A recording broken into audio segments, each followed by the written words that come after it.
Student second year biology का topic जो mutation था, हम म्यूटेशन को डिस्कस कर रहे थे और म्यूटेशन में मैंने आपको टाइप्स ऑफ म्यूटेशन भी बता दी थी। उसमें मैंने आपको म्यूटाजेंस भी बता दिए थे। तो लास्ट में जो म्यूटेशन से रिलेटेड हमें एक लास्ट टॉपिक जो कवर करना था, इस पर ये हम सेकेंड ईयर फेडरल बोर्ड और सिंध बोर्ड की बायोलॉजी में लास्ट में जो हमें कवर करना था, लास्ट टॉपिक जो म्यूटेशन का था वो है एग्जांपल्स ऑफ पॉइंट म्यूटेशन। मैंने आपको पॉइंट म्यूटेशन के बारे में बता चुका हूँ। जिन स्टूडेंट ने मेरा पॉइंट म्यूटेशन वाला लेक्चर नहीं देखा या इसके अलावा जो जेनेटिक कोड वाला लेक्चर नहीं देखा, तो इस लेक्चर को देखने से पहले पॉइंट म्यूटेशन और जेनेटिक कोड वाला लेक्चर देख लें, तो आपको ये लेक्चर ज्यादा बेहतर तरीके से समझ में आ जाएगा।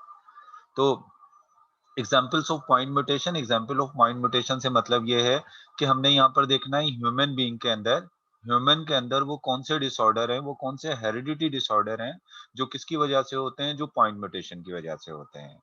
दो हेरिडिटी डिसऑर्डर हैं जो पॉइंट म्यूटेशन की वजह से होते हैं, जिसको आपकी सिंध बोर्ड की बुक में भी दिया हुआ है और फेडरल बोर्ड की बुक में भी दिया हुआ है। दोनों जगह पर डिस्कस किया गया है। उसमें सबसे पहले तो एक डिसऑर्डर है सिकल सेल एनीमिया, इसको हम हीमोग्लोबिन एसएस डिजीज भी कहते हैं। और दूसरा है फिनेल कैटोन्यूरिया, इसको जो है वो पीकेयू भी कहते हैं। इन दोनों डिजीज को हम डिटेल में डिस्कस करने लगे हैं। सबसे पहले तो आप सिकल सेल एनीमिया देख लें। अच्छा, सिकल सेल एनीमिया ये टॉपिक जो है वो फर्स्ट ईयर फेडरल बोर्ड की बुक में के सेकंड चैप्टर में भी दिया हुआ है। और इसके अलावा सिंध बोर्ड की बुक का जो चैप्टर है, सिंध बोर्ड में 6 चैप्टर में दिया हुआ है। और फेडरल बोर्ड की जो बुक है उसमें 23 नंबर वाले चैप्टर में दिया हुआ है। अब यहाँ पर मैं इस तरह से सिकल सेल एनीमिया को यहाँ पर आपको कवर कराऊंगा कि मैं चाहूंगा कि तीनों ये जो बुक्स हैं इनके पॉइंट्स जो हैं वो मैं आपको बता सकूं, कि तीनों बुक्स के पॉइंट्स आपको जो है वो क्लियर हो जाएं सिकल सेल एनीमिया के हवाले से। तो सबसे पहले तो देखें ये सिकल सेल एनीमिया होता क्या है, इसको सिकल सेल क्यों कहते हैं, इसको एनीमिया क्यों कह रहे हैं। तो sickle cell anaemia serious is a serious disorder in which body make sickle shape और crescent shape RBCs। मतलब सबसे पहले तो याद रख लें कि ये किसका डिसऑर्डर है, ये आरबीसीज का डिसऑर्डर है। ये किसका डिसऑर्डर है, ये आरबीसीज का डिसऑर्डर है। और इसमें क्या होता है कि बॉडी जो होती है, अगर कोई सिकल सेल एनीमिया का पेशेंट है तो उसकी बॉडी में जो आरबीसीज बनते हैं, नॉर्मल आरबीसीज इस तरह के होते हैं डिस शेप के। लेकिन जो सिकल सेल एनीमिया का पेशेंट है उसके जो आरबीसीज की शेप होगी वो कैसे होगी, इस तरह की क्रिसेंट शेप यानी चांद की शक्ल की, या सिकल सिकल कहते हैं हम दरांती को, दरांती होती है जैसे हम काट, दरांती शेप का या क्रिसेंट शेप का आरबीसीज जो है वो बनते हैं। नॉर्मल आरबीसीज ये हो गए, लेकिन अगर किसी को सिकल सेल एनीमिया है तो उसमें इस तरह के आरबीसीज बनेंगे, जिन आरबीसीज की शेप कैसी होगी, या तो वो सिकल शेप के होंगे या फिर कैसे होंगे, वो क्रिसेंट शेप के होंगे। अच्छा, सिकल सेल अब सिकल्स ये एक नॉर्मल सेल आरबीसी है, और ये देखो ये सिकल सेल आरबीसी है।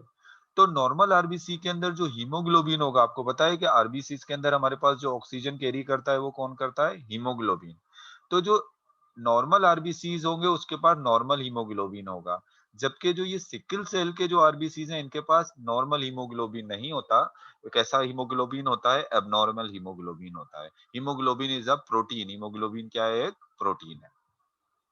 अच्छा, हीमोग्लोबिन जो है, अगर हम नॉर्मल हीमोग्लोबिन की बात करें, जो नॉर्मल हीमोग्लोबिन है, नॉर्मल हीमोग्लोबिन को हम शो करते हैं एच बी ए। ये एच बी ए का जो साइन है एच बी, और उसके ऊपर सुपरस्क्रिप्ट पे आप ए लगा दें, तो ये एच बी ए किसको शो कर रहा है, नॉर्मल हीमोग्लोबिन को।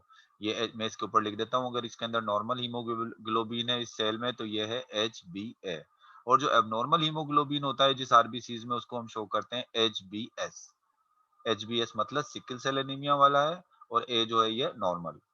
तो जो नॉर्मल हीमोग्लोबिन होता है, नॉर्मल हमारे जो आरबीसीज होते हैं उनमें जो हीमोग्लोबिन होता है उसमें कितनी चेन होती हैं, उसके अंदर पॉलीपेप्टाइड की यानी प्रोटीन के जो पॉलीपेप्टाइड होते हैं उनकी 4 चेन होती हैं।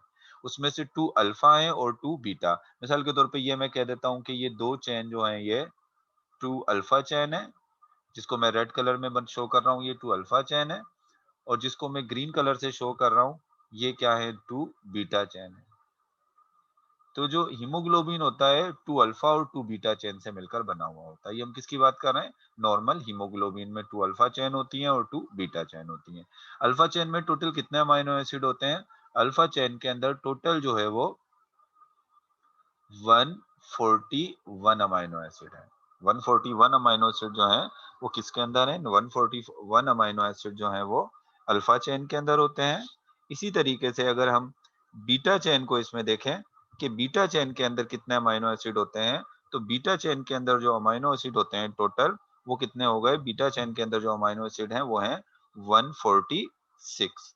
तो 146 अमीनो एसिड जो है वो किसमें है? बीटा चेन में 146। तो अगर हम इन्हें टोटल कर लें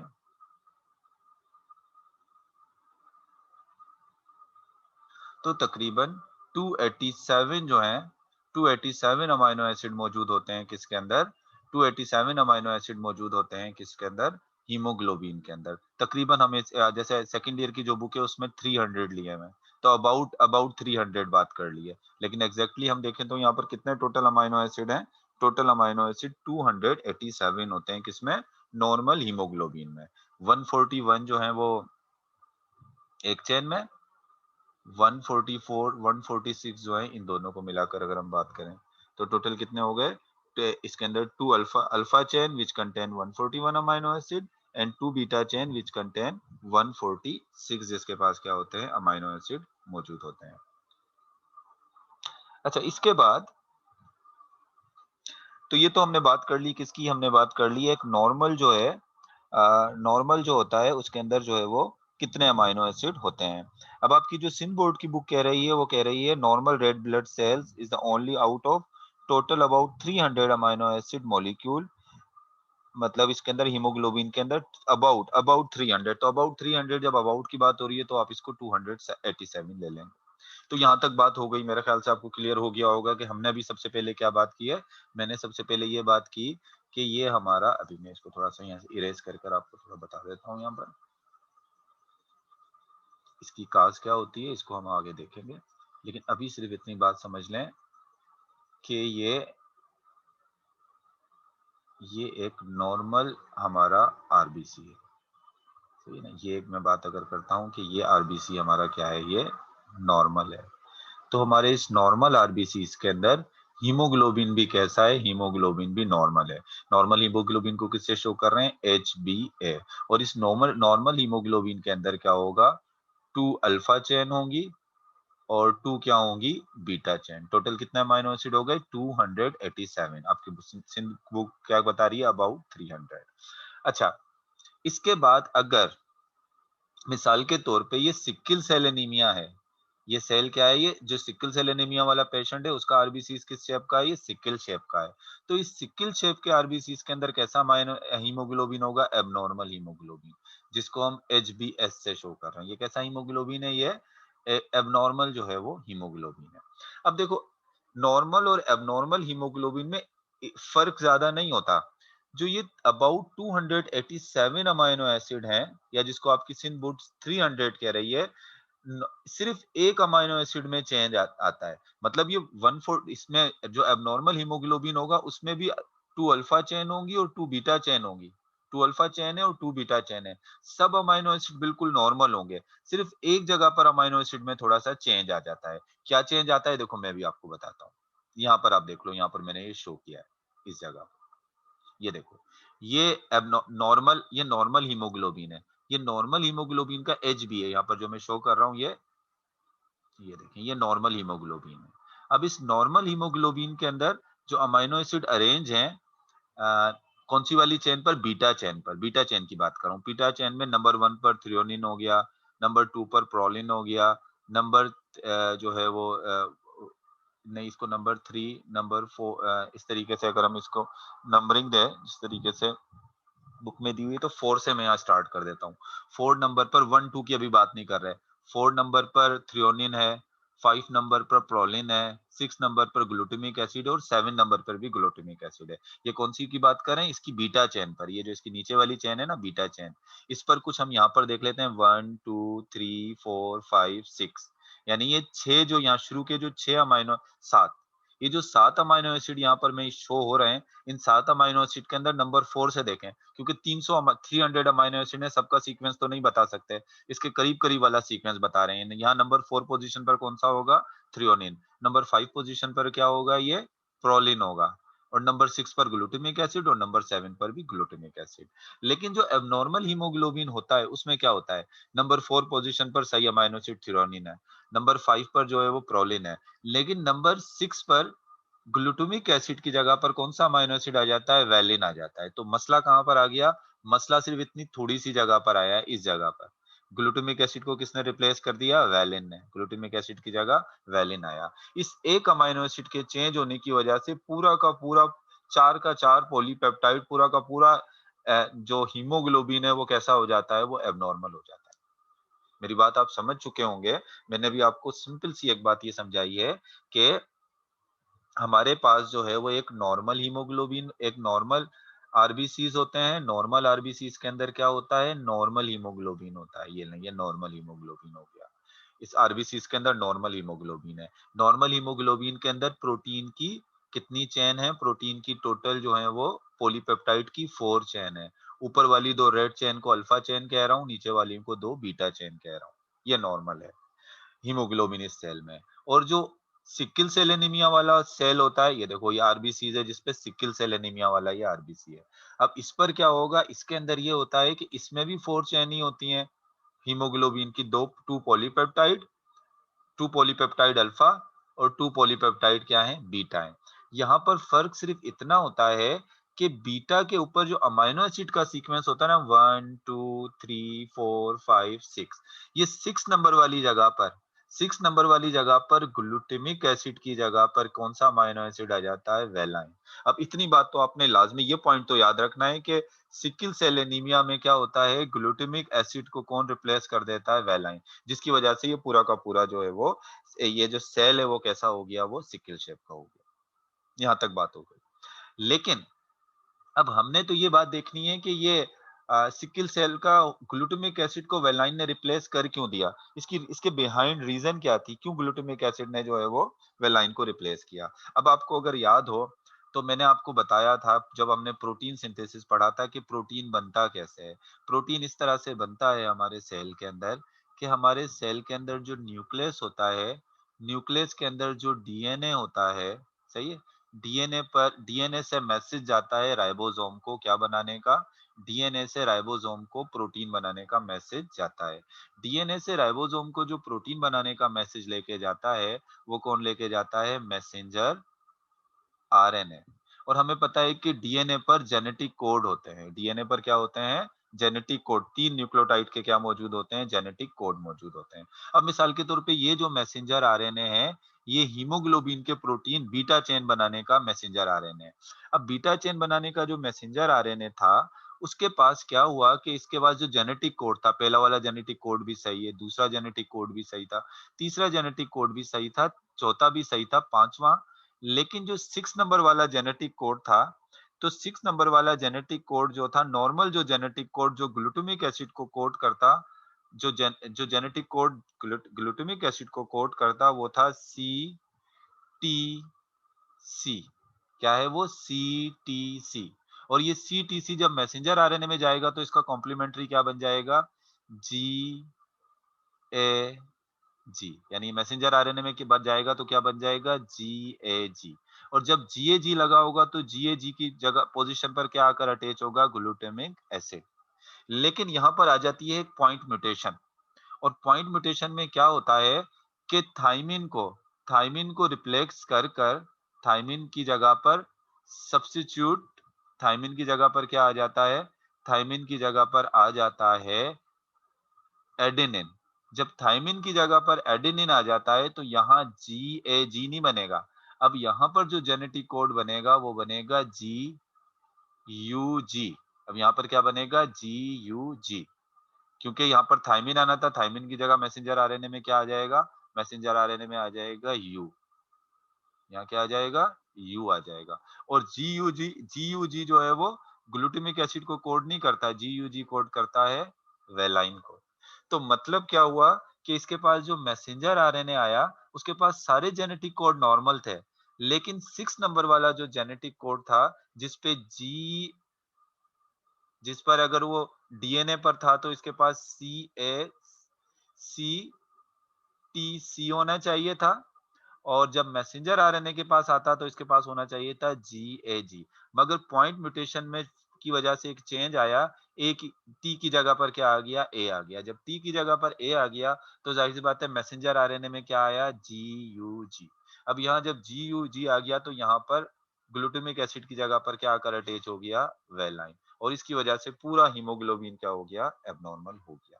तो इस वजह से इसको हम क्या कह रहे हैं, इसको हम कह रहे हैं ये पॉइंट म्यूटेशन। इसी को क्या कह रहे हैं, ये पॉइंट म्यूटेशन है। तो अब आपको ये बात क्लियर हो गई होगी। सबसे पहले हमने क्या बात कर ली, सबसे पहले हमने बात कर ली कि ये सिकल सेल एनीमिया एक डिसऑर्डर है, सीरियस डिसऑर्डर है, जिसमें क्या होता है कि हमारे आरबीसीज के अंदर हीमोग्लोबिन जो है वो क्या हो जाता है, एबनॉर्मल हो जाता है। जब हीमोग्लोबिन एबनॉर्मल हो जाता है तो आरबीसीज किस शेप के बनते हैं, आरबीसीज जो है वो सिकल शेप के, यानी दराती की तरह के, या फिर किस तरह के बनना शुरू हो जाते हैं, वो बेसिकली जो है वो क्रीसेंट शेप के बनना शुरू हो जाते हैं। जिसको सिकल सेल एनीमिया होगा, जिस पेशेंट को, उसमें सिम्टम्स क्या हैं, मतलब अगर किसी की बॉडी में एबनॉर्मल हीमोग्लोबिन बन रहे हैं तो उसके सिम्टम्स क्या हैं, उसके सिम्टम अगर हम देखें तो उसमें फटीग है। अब जाहिर सी बात है, आपको पता है कि जो एबनॉर्मल हीमोग्लोबिन होते हैं वो ऑक्सीजन को सही तरह ट्रांसफर नहीं कर पाते, ऑक्सीजन बॉडी को नहीं जाएगी तो बॉडी में क्या होगी, फटीग होगी, थकन होगी। पेलनेस, हीमोग्लोबिन नॉर्मल नहीं होंगे तो स्किन थोड़ी सी क्या हो जाएगी, स्किन में थोड़ी पेलनेस आ जाएगी। फीवर होगा, बुखार भी होगा। इसके अलावा रैपिड हार्ट बीट, सही तरह ब्लड ट्रांसफर नहीं होगा, क्योंकि ये जो सिकल सेल के जो हीमोग्लोबिन होते हैं थोड़े स्टिफ होते हैं, जो हार्ड होते हैं, ये हार्ड होते हैं तो हमारी ब्लड की छोटी छोटी कैपिलरीज में ये जमा हो जाते हैं, जिस वजह से ब्लड के फ्लो में थोड़ा प्रॉब्लम आता है। तो हार्ट बीट भी जो है वो क्या हो जाती है, वो रैपिड हो जाती है। Shortness of breath, shortness of breath मतलब सांस भी जो है वो आपको रुक रुक कर आएगी, और जॉन्डिस भी हो जाता है, और बहुत सारे हमारे ऑर्गन भी इसकी वजह से डैमेज हो जाते हैं। अब अगर हम इसकी बात करें काज की, कि इसका काज क्या होता है, तो इसका काज मैंने अगर आपको अभी बता दिया कि sickle cell anaemia is cause by defect in haemoglobin. ये किसकी वजह से होता है, sickle cell anaemia by defect in haemoglobin. हमारा जो हीमोग्लोबिन है नॉर्मल, उसमें डिफेक्ट आ जाता है। Actually the sixth amino acid glutamic acid in the beta chain of the normal haemoglobin is replaced by valine. तो क्या होता है यहाँ पर, बीटा चेन में glutamic acid at six position, कौन सी वाली पोजीशन पर, सिक्स पोजीशन। भाई आपको बता दिया है मैंने सिक्स पोजीशन कौन सी होती है, इज रिप्लेस्ड बाय वैलिन। किससे रिप्लेस हो गया, ये रिप्लेस हो गया वैलिन से, जो है ये रिप्लेस हो गया है। और in the haemoglobin of a sickle cell due to point mutation, ये प्रॉब्लम किसकी वजह से आई है, ये प्रॉब्लम आई है ड्यू टू पॉइंट म्यूटेशन। ये प्रॉब्लम पॉइंट म्यूटेशन की वजह से आई है। और उस पॉइंट म्यूटेशन के अंदर हुआ क्या था, इस पॉइंट म्यूटेशन में नॉर्मल जो जेनेटिक कोड था ग्लूटामिक एसिड का, वो था सी सी टी CTC, ये नॉर्मल जेनेटिक कोड है। जो कोडोन क्या बनाएगा मैसेंजर आरएनए में, GAG, ये नॉर्मल है। और यहाँ पर क्या होता है, यहाँ पर पॉइंट म्यूटेशन आती है। पॉइंट म्यूटेशन में क्या होगा, टी की जगह पर ए आ गया, और ऐसी पॉइंट म्यूटेशन जिसमें एक न्यूक्लियोटाइड दूसरे न्यूक्लियोटाइड को रिप्लेस कर दे, उसको सब्स्टिट्यूशन कहते हैं। उसको क्या कहते हैं, बेस सब्स्टिट्यूशन। तो सी, अब ये आ गया, तो ये अब ग्लूटामिक एसिड का कोड नहीं है, ये इसमें जो है वो कोड किसका बन गया, ये कोड बन गया वेलाइन का, ये ग्लूटामिन। तो इसके एक उसमें पॉइंट म्यूटेशन की वजह से जो है ये चेंज आता है। तो इसमें क्या होता है, in which single thymine is replaced with adenine, thymine जो एडेनिन से रिप्लेस हो जाता है at the point position that code for glutamic acid, जो ग्लूटामिक एसिड को कोड करता है उसमें चेंज आ जाता है। Abnormal sickle cell haemoglobin is called HbS। Abnormal जो हीमोग्लोबिन होता है उसको हम क्या कहते हैं, HbS जो है हम इसको कहते हैं। which have lost the oxygen binding capacity, जब एबनॉर्मल हीमोग्लोबिन होगा सिकल सेल का तो उसकी ऑक्सीजन बाइंडिंग कैपेसिटी क्या हो जाती है, लॉस हो जाती है। और उसकी वजह से रेड ब्लड सेल जो है वो नॉर्मल अपनी शेप भी नहीं रखते, वो किस शेप के हो जाते हैं, वो सिकल शेप के हो जाते हैं। अच्छा, ये जो एक और चीज याद रखें कि इसमें जो है वो आपने जेनेटिक्स में पढ़ा होगा, sickle cell anaemia is due to homozygous recessive gene, homozygous recessive gene. हमें पता है अक्सर होमोजाइगस जीन अपने आप को एक्सप्रेस करते हैं किसके अंदर, होमोजाइगस रेसेसिव जीन अक्सर अपने आप को होमोजाइगस कंडीशन में जो है वो एक्सप्रेस करते हैं। मिसाल के तौर पे मैं भी आपको एक चीज बताता हूँ। मैं कहता हूँ कि नॉर्मल हीमोग्लोबिन को मैं एच बी ए से शो कर लेता हूँ और एबनॉर्मल को मैं शो कर देता हूँ एच बी एस से। अगर किसी किसी चिल्ड्रन में, किसी बच्चे के अंदर अपने फादर की तरफ से एच बी ए आ जाता है और अपनी मदर की तरफ से भी एच बी ए आ जाएगा, तो ये तो नॉर्मल है। ये क्या है? नॉर्मल है। इसकी बॉडी में जितने भी आरबीसीज बनेंगे वो कैसे बनेंगे? नॉर्मल बनेंगे। तो ये तो क्या हो गया? ये तो होमोजाइगस नॉर्मल हो गया। ये क्या हो गया? Homozygous normal.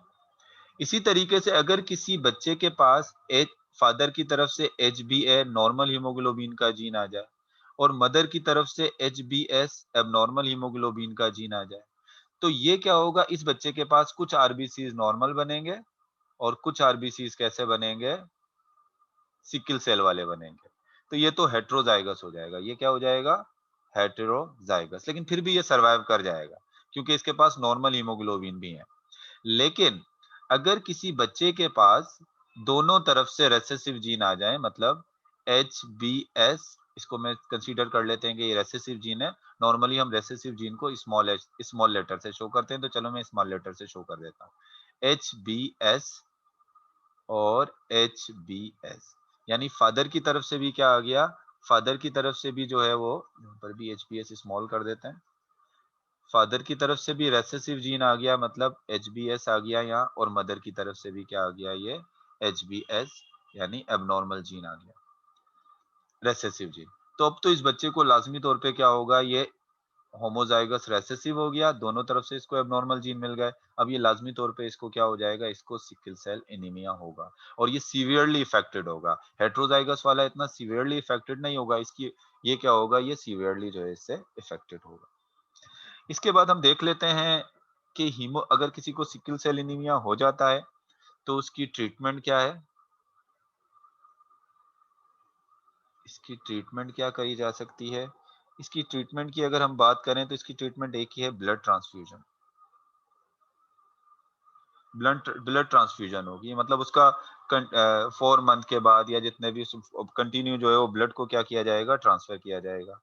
मतलब उसका से जो सिकल सेल एनीमिया वाला ब्लड है वो निकाल कर उसकी जगह पर नॉर्मल ब्लड जो है वो ट्रांसफर किया जा सकता है। ये तो हो गया सिकल सेल एनीमिया के बारे में। अब दूसरी जो डिजीज है पॉइंट म्यूटेशन की वजह से जो होती है वो है फिनाइल कैटोन्यूरिया। ये दूसरी डिजीज है, फिनाइल कैटोन्यूरिया। अच्छा, इसकी अगर हम बात करें तो ये a rare a rare condition in which baby is born without the ability to properly break down an amino acid phenylalanine। ये क्या होता है? बेबी जो फिनाइल केटोन्यूरिया के जो डिजीज रखने वाले जो बेबी बॉर्न होते हैं, तो इसमें कहा यह जाता है कि baby is born without the ability to properly break down an amino acid